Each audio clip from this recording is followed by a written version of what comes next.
Hi అండి, అందరికీ నమస్కారం అండి. పద్దూస్ బ్యూటిఫుల్ వరల్డ్కి స్వాగతం అండి. ఈరోజు మంచి ఒక వీడియోతో మీ ముందుకు వచ్చానండి. లక్ష్మీదేవికి ఎంతో ఇష్టమైన కుబేర ముగ్గు అండి. దీపావళి రోజు, ధనత్రయోదశి రోజు ఈ కుబేర ముగ్గును ఎక్కడ వేయాలి, వేస్తే ఎలాంటి ఫలితాలు వస్తాయి అనేది మీకు ఈ వీడియోలో చెప్తానండి. లక్ష్మీదేవికి ఎంతో ఇష్టమైన, అలాగే కుబేరుడికి ఎంతో ఇష్టమైన కుబేర ముగ్గు అండి. మనం ధనత్రయోదశి రోజు, దీపావళి రోజు కంపల్సరీగా ఈ ముగ్గు వేసుకోవాలండి. అది ఎక్కడెక్కడ వేసుకోవాలా అనేది ఈ వీడియోలో నేను చెప్తానండి. పండగ రోజు ఇక వీడియోలోకి వెళ్ళిపోదాం పదండి. ముందు ఈరోజు దీపావళి రోజు, ఆ రోజు చక్కగా లక్ష్మీదేవికి జాజుతో అలకడం అంటే చాలా ఇష్టం అండి. జాజుతో అలికి ముగ్గులు వేస్తే లక్ష్మీదేవికి ఎంతో ఇష్టం. జాజు అంటే మనకు ఎర్రమట్టి అంటారు కదండి, మనకు అందరికీ షాప్లలో దొరుకుతుంది, ఎక్కడైనా దొరుకుతుందండి. ఇది ఎర్రమట్టి అంటారు కదా, మేమైతే ఎర్రమట్టి అంటామండి. అందరికీ తెలుసు జాజు అనేది దొరుకుతుంది. జాజుతో అలికి చక్కగా మీరు ఎక్కడ వేసుకోవాలనుకుంటారు, పండగ రోజు తులసమ్మ దగ్గర వేస్తారా, ఇంటి ముందర వేస్తారా అనేది వేసుకొని, నేనైతే ఇక్కడ తులసి కోట దగ్గర చూపిస్తున్నాను. తులసమ్మ దగ్గర దీపావళి రోజు తులసి కోట దగ్గర వేసుకుంటే చాలా మంచిదండి.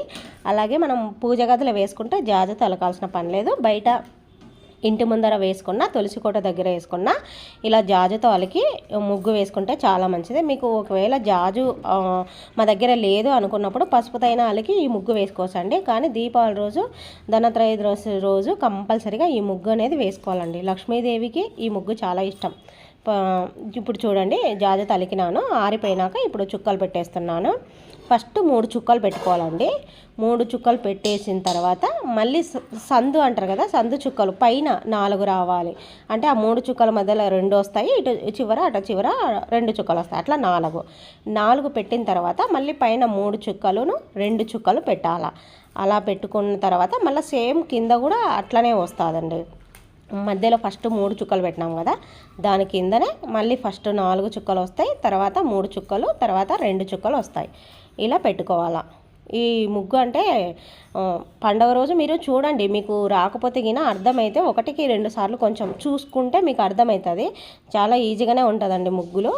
ఈ ముగ్గు కరెక్ట్గా వేసుకుంటేనే బాగుంటుంది. అందుకని మీకు చుక్కలతో వేస్తున్నాను. మీకు చుక్కలు కూడా పెట్టకుండా కూడా వేయచ్చు, రాని వాళ్ళు ఇట్లా చుక్కలు పెడితే ఐడియా ఉంటుందని. ఇప్పుడు చూడండి, ఫస్ట్ 4 చుక్కలు ఉన్నాయి కదా, మధ్యలో 3 చుక్కలు కాక పైన 4 చుక్కల లైన్కి కలపాలా, కింద 4 చుక్కలకి లైన్ కలపాలా, మళ్ళీ తర్వాత 3 చుక్కలకి లైన్ కలపాలి, మళ్ళీ పైన కింద సేమ్ 2 చుక్కలకి లైన్ కలిపేసేయాలి.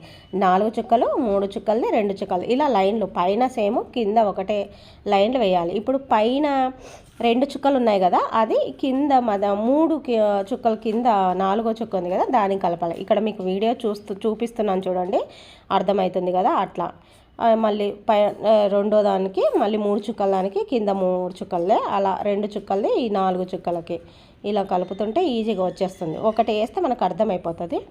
మీ చుక్కలు ఒకటి కరెక్ట్గా పెట్టుకుంటే ముగ్గు ఈజీగా అర్థమైపోతుంది. ఇలా వేసుకున్న తర్వాత ఇవి చూడండి ఎంత ఈజీగా అర్థమవుతుంది కదా, మీకు వేసుకోవచ్చు అండి, ఈజీగానే ఉంటుంది, ఎవరైనా వేసుకోవచ్చు. ఈ చుక్కలు ఒకటి కరెక్ట్గా పెట్టుకున్నారంట, అంతే అండి. ముగ్గు చాలా సింపుల్గా ఉంది. ఈ ముగ్గు అనేది చూడండి, ఇప్పుడు లోపల ముగ్గు వేసిన తర్వాత లోపల 6 ఉంటాయండి, 6, 4 మొత్తం లోపలంతా కుంకుమ కలర్ వేసుకోవాలి. కుంకుమైనా వేసుకోవచ్చు, నేను ఇక్కడ ఎర్రది రంగు కలర్ ఉంటుంది కదా అది వేస్తున్నాను. లోపలంతా రెడ్ కలర్, అంతే కుంకుమ కలర్ వేసుకుంటున్నాను. మనం తులసి కోట దగ్గర ఎవరు తొక్కకుంటే గిన కుంకుమ పసుపుతో కూడా ఈ రంగులు వేసుకోవచ్చు, ఒకవేళ తొక్కుతారు అనుకుంటే మటుకు. కానీ ఈ ముగ్గు అయితే ఎక్కడ తొక్కకూడదండి, తొక్కే ప్లేస్లో అస్సలు వేయకూడదు, అదొకటి గుర్తుపెట్టుకోండి. లోపలంతా రెడ్ కలర్ వేసినాక బయట అన్నిటికీ ఎల్లో కలర్ వేస్తానండి. ఈ ముగ్గు ఎక్కడెక్కడ వేయాలి అనేది ఇప్పుడు చెప్తానండి. మనము ధనత్రయోదశి రోజు, దీపావళి రోజు పూజ గదిలో మామూలుగా మనము ఈ ముగ్గు వేసుకోవచ్చండి, కుబేర ముగ్గు అయితే. కుంకుమ పసుపు కలర్లో పూజ గదిలో అయితే కుంకుమ పసుపు కలర్లతో వేసుకోవాలి.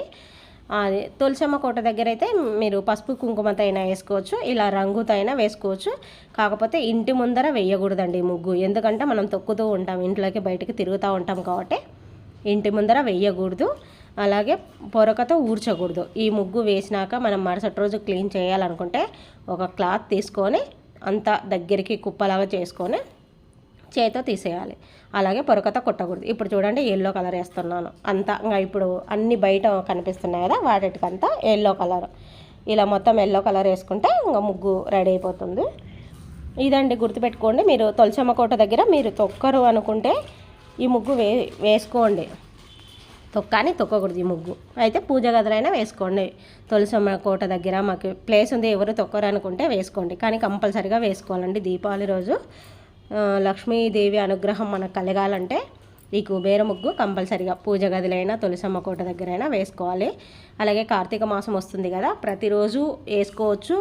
లేదు అంటే సోమవారాలు శుక్రవారాలు కూడా వేసుకోవచ్చు. దీపావళి రోజు మాత్రం మర్చిపోకుండా ఈ ముగ్గు వేసుకొని లక్ష్మీదేవికి ఆహ్వానం పలకండి. లక్ష్మీదేవికి కుబేరుడికి ఎంతో ఇష్టమైన ముగ్గు. ఇప్పుడు పసుపు మొత్తం అంతా అయిపోయింది కదా, ఈ ముగ్గు అయిపోయిన తర్వాత ఈ ముగ్గుకి మనం పూలతో అలంకరించుకొని ఈ ముగ్గు మీద దీపమైనా పెట్టుకోవచ్చు. పెడితేనే మంచిది. మనం తులసికోట దగ్గర దీపం పెడతాం కదా, ఈ ముగ్గు మీద దీపం పెట్టవచ్చు.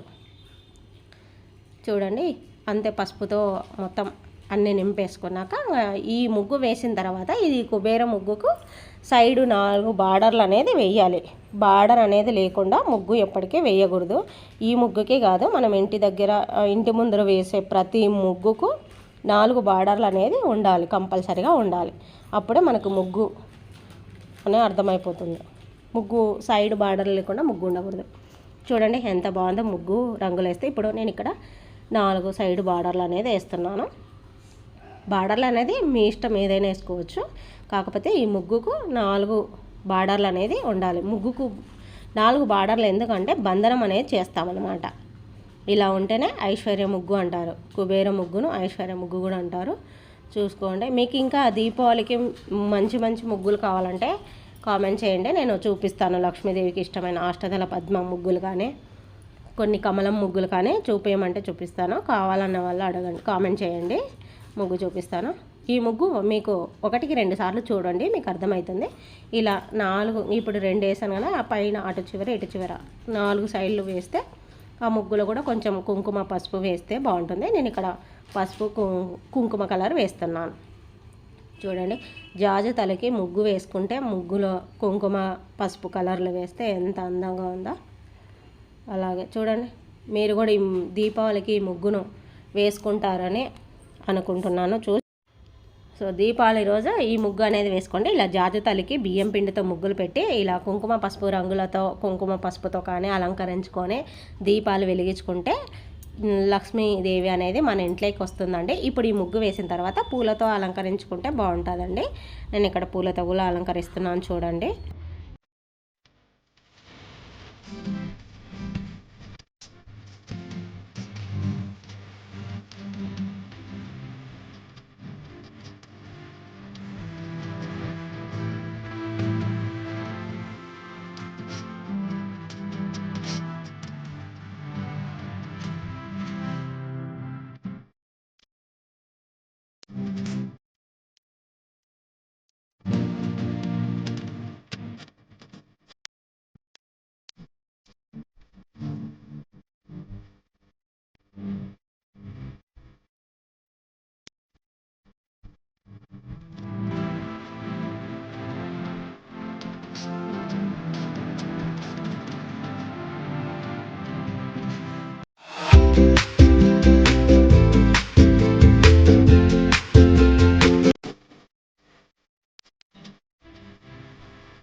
చూడండి ముగ్గు అయిపోయిన తర్వాత పూలతో అలంకరించి దీపం పెట్టానండి. ఇలా మనం దీపావళి రోజు ఇంకా చుట్టూ అయినా దీపాలు పెట్టుకోవచ్చు. ఇంకా మన ఇష్టం అండి ఎన్ని దీపాలు పెట్టుకుంటాం అనేది.